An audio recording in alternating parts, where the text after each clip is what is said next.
which are gamma rays. Alright. Further studies showed that alpha radiations consist of 2 protons and 2 neutrons. So, when an alpha radiation goes out of a nucleus, that nucleus loses 2 protons and 2 neutrons. Now, remember, a nucleus is identified by its atomic number and mass number. Atomic number is the number of protons, and mass number is the number of protons and neutrons. Therefore, if 2 protons and 2 neutrons are thrown out, it means the atomic number of the remaining nucleus will be 2 less than the atomic number of the original nucleus, and the mass number will be 4 units less than the mass number of the original nucleus. Or alpha particles are simply helium nuclei. Helium contains 2 protons and 2 neutrons in its nucleus. That means an alpha particle is nothing but a helium nucleus. So, if an original nucleus, a radioactive nucleus, emits an alpha contains 2 protons and 2 neutrons, what is remaining? What is remaining will be the nucleus of a different element with atomic number 2 units less. So when the nucleus of an element of atomic number Z emits alpha particle, it loses 2 protons and 2 neutrons, with the result that the remaining nucleus will have an atomic number Z minus 2 and a mass number A minus 4. Very important to know that a radioactive element transforms into another element as a result of an alpha emission. For example, plutonium 94-239. Plutonium has an atomic number 94 and a mass number 239, emits an alpha particle and becomes an element of, becomes a nucleus of element with atomic number 94 minus 2. And what is that element? That element is uranium. Uranium has an atomic number 92. So when plutonium 239 emits an alpha particle, what is left behind is the nucleus of uranium 235. You can see, as a result of the alpha emission, the plutonium element is transformed into uranium element. An important information. Now here I have an animation of that. This is plutonium 239. It emits an alpha. What is remaining is uranium 232. Look at that again. Plutonium emits an alpha, leaving behind uranium 235. Now that is the spontaneous alpha decay. We call it the spontaneous alpha decay. In addition to the alpha, also gamma radiations are emitted. Now, gamma radiation will be part of any other radiation. Alright, so we have this radiation equation. Look at this. Plutonium 94-239 emits an alpha, leaving behind uranium 92-235. You must be able to write equations like this representing a reaction. And uranium 92-238 emits another alpha, becomes a nucleus of thorium 90-234, and so on. Another example. Radium, what's the atomic number for radium? 88. Now, radium 88-226 emits an alpha, and it becomes the nucleus of radon 86-222. Can you write that equation? Well, here is a picture of that process. There are two processes pictured here. One is an alpha particle that carries an energy of 4.6 million electron volt. What is a million electron volt? An electron volt is the energy acquired by an electron when it is accelerated by a potential difference of 1 volt. A million electron volt is the energy acquired by one electron when it is accelerated by a million volt.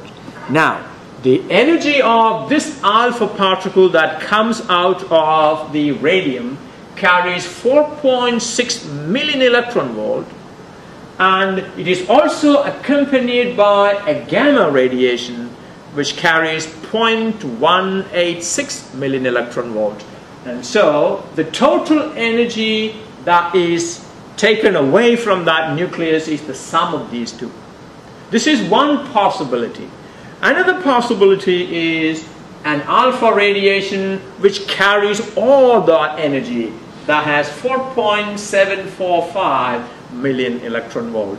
So these are two possible ways radium degenerates into radon after emitting either only an alpha or an alpha followed by a gamma. So those are two possibilities of the decay of radium-226. And look at the equation for that.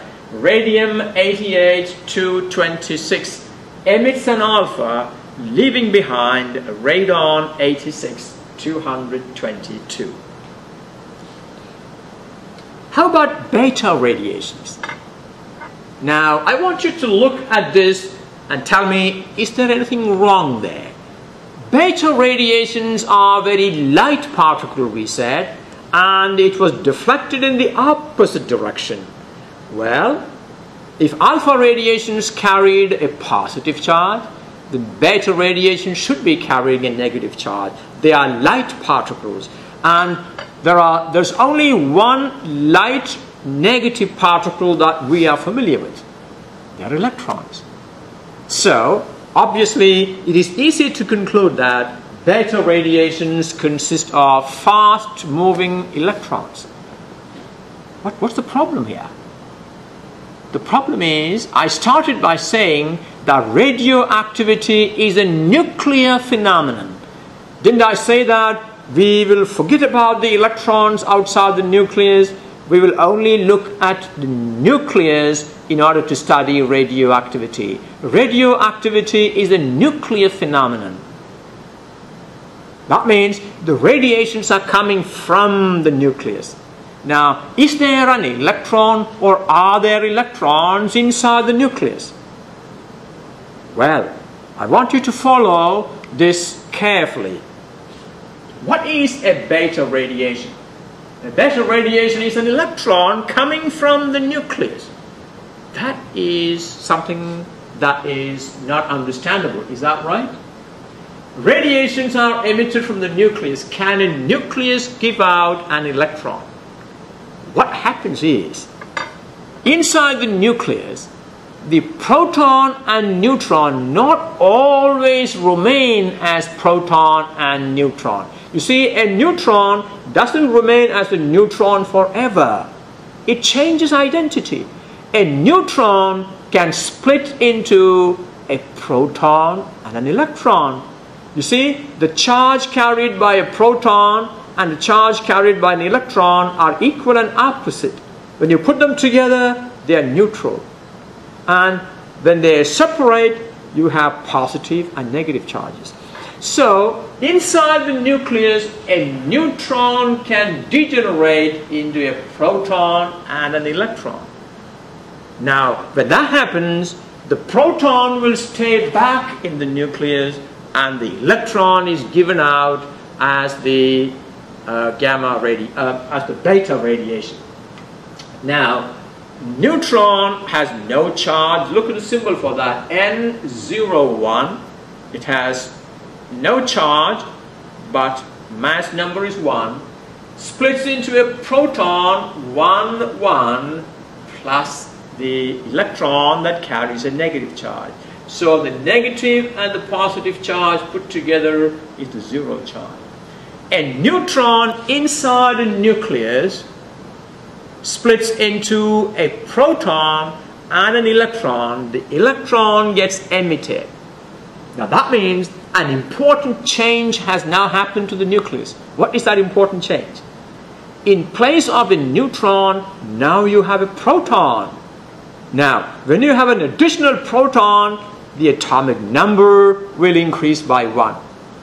So, as a result of a beta emission, the atomic number of the remaining nucleus is 1 unit greater than the atomic number of the original element. That means you have now gone one step higher. Look at this. If you can make an element beta active, you can create an element higher. Is that right? So, protons will stay in the nucleus and the electrons will come out as beta radiations. This means it increases the atomic number by 1 unit and the mass number will not change. Why doesn't the mass number change? Because a neutron and a proton both contribute to the mass number. When a neutron changes to a proton, the total number of neutrons and protons don't change. But the number of neutrons is less by 1. The number of protons is greater by 1. Right? The total number remains the same. The atomic number increases by 1. The mass number remains the same. An example is carbon 14.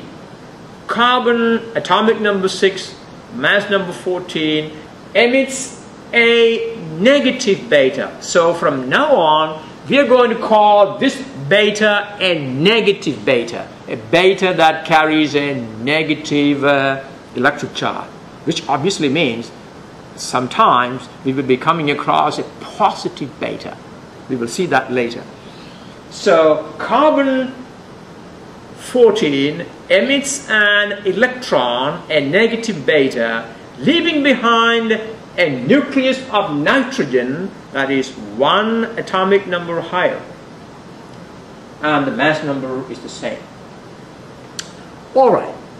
In the same way, an isotope of hydrogen, which is called a tritium, H13, emits an electron, a negative beta, becomes a nucleus of helium, the next higher element, He23. Now, it's good to remember some of these examples, and they are important.